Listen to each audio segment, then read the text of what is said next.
made to tell you that you need to get clear sooner about spiritual principles. That's all those are.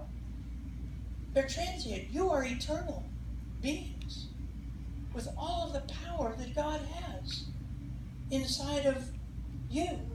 Well, we're spending time getting ready for summer, spending time learning how to stop allowing conditions to define us and allowing ourselves to begin to define and determine our conditions in our life.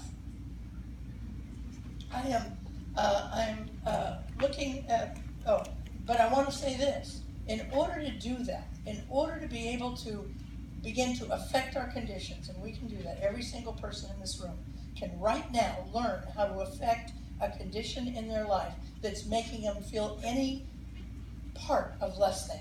You can do that right this second, but in order to do that, you have to leave the comfortable land of limitation. And you have to step into the scary land of pure potentiality. That land that we are not as used to in our life.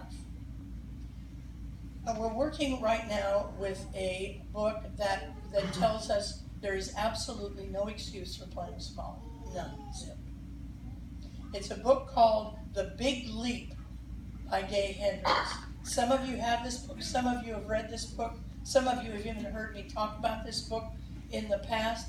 If you haven't got it, get on Amazon right now, today. It's chock full of stories. It's chock full of information about how we can take the big leap into the land of pure potentiality and leave the land of comfort.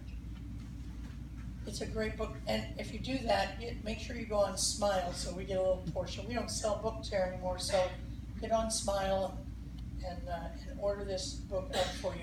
His premise is this: every single one of us have an upper limit to our success. We go so far, and then we bump up into an upper limit that we have created for ourselves. We have a thermostatic setting, and if we go higher than our thermostatic setting is set, we will we'll sabotage ourselves back into a lower thermostatic setting, a lower set of success in this life.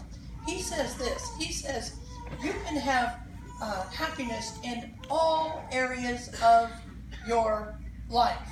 And that's important because some of us do really well in our relationships, but not so well in finances. Or really well in our health goals, but not so well in other things.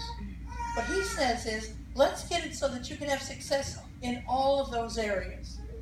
But you have to, and we talked about this last week. If you didn't hear this last week, you want to get online and go to our website and hear about these zones, because he's asked us to leave these certain zones. Leave the zone of incompetence.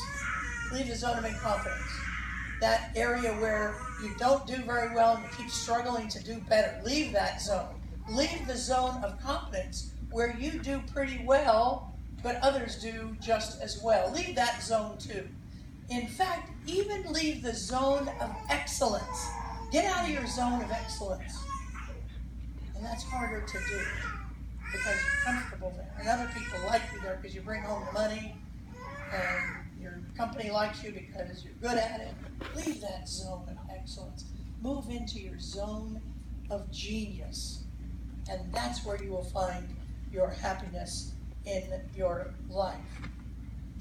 He says this: the upper limit problem is held together by 4 hidden barrier beliefs.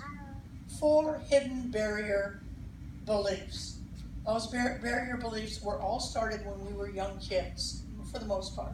They were started by young kids before we could kind of like say, well, that doesn't really make sense to ourselves. Somebody telling you you're not very pretty all the time, and you're a little kid, you don't know what pretty is, so you kind of bring it in and you internalize it and you allow it to get, it's a false belief based on fear, somebody else's fear. And it's a false belief. Here's what he says. He says, every person I've worked with has uncovered at least one of the barriers, and sometimes 2 or 3. I've never met anybody who had all 4. He hasn't met me. The four hidden barriers all have something in common. Although they seem true and real, they are based on beliefs about ourselves that are neither true or real. The fact that we unconsciously take them on as true and real is the barrier that is holding us back. We take them on as true when we take them on as true and real until we shine an awareness on them. So the good news is I'm going to talk about these four hidden barriers today, but I want you to remember that part.